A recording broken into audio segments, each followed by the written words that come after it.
আসসালামু আলাইকুম viewers, yummy food কালেকশনে আজকে পর্বে থাকছে রেডিমেড হালিম মিক্স দিয়ে কীভাবে শাহি ফ্লেভারে একেবারে দোকানের স্বাদের মতো শাহি ফ্লেভারে মামাদের মতো করে হালিম তৈরি করা যায়।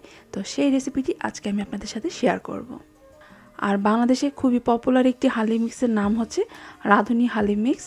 তো আমি আজকে এই রাঁধুনি হালিম মিক্স দিয়ে হালিমটা তৈরি করব, যার মধ্যে কিনা একটি মশলার প্যাকেট থাকে এবং আরেকটি হচ্ছে কি ডাল শস্যের প্যাকেট থাকে। তো প্রথমে আমি যে ডাল শস্যর মিশ্রণটা আছে সেটাকে একটা বোলের মধ্যে নিয়ে তারপর এর মধ্যে হালকা কুসুম গরম 2 কাপ পরিমাণে পানি দিয়ে তারপর আমি এটাকে ভিজিয়ে রাখবো প্রায় 1 ঘন্টার মতো। যদিও প্যাকেটে 15 মিনিটের কথা লেখা আছে, কিন্তু এটা বেশিক্ষণ সময় নিয়ে ভিজিয়ে রাখলেও মানে এটা ভালো। এরপরে হচ্ছে গিয়ে মাংসটা রান্না করে নিব। এখানে একটি পাত্রের মধ্যে 1/2 কাপ পরিমাণে তেল দিয়েছি আর এখানে 1/2 কাপ পরিমাণে পেঁয়াজ দিয়ে তারপর এটাকে একটু ভেজে নিব। পেঁয়াজের কালারটা যখন চেঞ্জ হয়ে আসবে এরপরে এর মধ্যে আমি 400 গ্রাম পরিমাণে হাড় চর্বি সহ মাংস নিয়েছি, একটা গরু মাংস। এবং অবশ্যই খেয়াল রাখবেন হালিম রান্নাতে কিন্তু হাড় চর্বি সহ মাংসটাই নিতে হবে, তাহলে কিন্তু হালিমের টেস্ট আরও দ্বিগুণ বেড়ে যায়। সো আমি এখানে মাংসটা এই তেলের মধ্যে একটু ভেজে নিচ্ছি। এরপরে এর মধ্যে দিয়ে দিচ্ছি প্যাকেটের সেই মশলাটি, সম্পূর্ণ মশলাই এর মধ্যে দিতে হবে। এরপর মশলার সাথে এখন এই মাংসটা একটু কষিয়ে নিব। তো কষানোর জন্য চুলার আঁচ মিডিয়াম লোতে রেখে তারপর আমি এটাকে ঢেকে দিয়েছি কিছুক্ষণের জন্য। 5 মিনিট পর একটু নেড়ে চেড়ে এটাকে মিক্স করে নিয়ে এখন এর মধ্যে 1 কাপ পরিমাণে গরম পানি দিয়ে দিচ্ছি মাংসটা সিদ্ধ হওয়ার জন্য। তো মাংসটাকে ঢেকে দিয়েছি সিদ্ধ হওয়ার জন্য। আর এরই মাঝে কিন্তু অবশ্যই কয়েকবার একটু ঢাকনা উঠিয়ে উল্টে দিতে হবে যাতে করে নিচে লেগে না যায়। তো মাংসটা যখন পুরোপুরি সিদ্ধ হয়ে যাবে, তো আমার এই যে মাংসটা এখন অলরেডি সিদ্ধ হয়ে গিয়েছে। এই যে স্প্যাচুলার দিয়ে একটু ভাঙলেই দেখুন মাংসটা কিন্তু ভেঙে যাচ্ছে।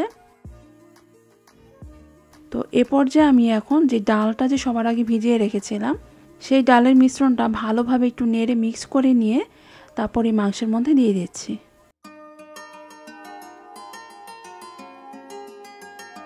এখন এর মধ্যে আরও 3 কাপ পরিমাণে গরম পানি দিয়ে দিচ্ছি, এটা ডালটাকে সিদ্ধ করে নেবে।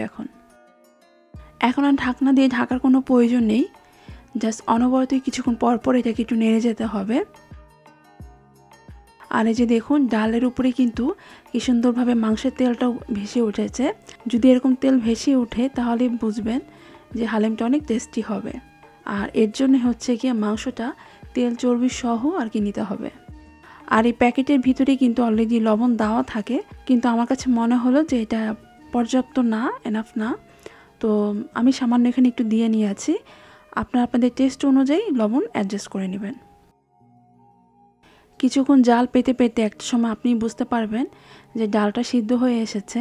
এবং সিদ্ধ হওয়ার পর যখন এই ডালটা একটু ঘন টাইপের হয়ে আসবে তখনই এটাকে নামিয়ে নিতে হবে। এই যে দেখুন এখন কিন্তু হালিমটা বেশ ভালোই ঘন হয়েছে, এটা ঠান্ডা হলে আরও ঘন হবে। তো এই পর্যায়ে আমি এটাকে নামিয়ে নিচ্ছি। গরম গরম ধোয়া ওঠা এই হালিম বাইরে কেনা মামা হালিমদের থেকে কিন্তু আরও সাংঘাতিক মজার। আর এর মধ্যে আরও একটু শাহি ফ্লেভার আনার জন্য সার্ভিংয়ের পর আমি উপর দিকে একটু ঘি দিয়ে দিয়েছি। ঘিয়ের ফ্লেভারে এই হালিমটা আরও কিন্তু বেশি মজার হয়। আর ডেকোরেশনের জন্য আমি এখানে পেঁয়াজ বেরেস্তা, ধনেপাতা কুচি, আদা কুচি, কাঁচামরিচ কুচি আর লেবু দিয়ে সার্ভ করে নিয়েছি। খুবই মজার এই হালিমটি। আপনারা আমার রেসিপি দেখে অবশ্যই বাসায় ট্রাই করবেন, দেখবেন যে একদম শাহি ফ্লেভারে হালিমের টেস্ট পেয়ে যাচ্ছেন। তো আমার রেসিপিটি আপনাদের ভালো লেগে থাকলে সেটা কমেন্ট সেকশনে অবশ্যই জানাবেন। ভালো লাগলে লাইক, শেয়ার এবং সাবস্ক্রাইব করে আমাকে সাপোর্ট করবেন। আজকের মতো তাহলে বিদায় নিচ্ছি। সবাই খুব ভালো থাকবেন। আল্লাহ হাফেজ।